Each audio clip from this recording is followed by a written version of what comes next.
जोडीदारापासून सुटका करून घ्यायचा विचार करताय, पण जोडीदार घटस्फोट देण्यासाठी नकार देतोय. चला तर मग बघूया.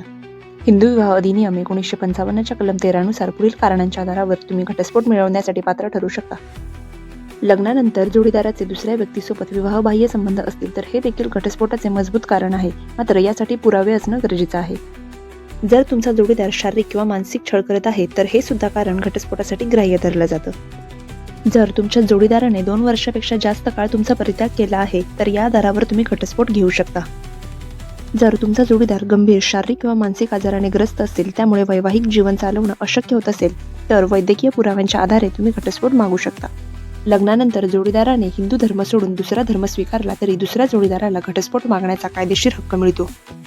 जर जोडीदार सलग 7 वर्षांपासून बेपत्ता असेल आणि त्याबाबत काहीच माहीत नसेल तर कायद्यानुसार तो व्यक्ती मृत समजला जातो आणि अशा परिस्थितीत दुसऱ्या जोडीदाराला घटस्फोट मागता येतो. अशाच कायदेशीर माहितीसाठी फॉलो करा आपला हक्काचा चॅनल कायदा काय सांगतो.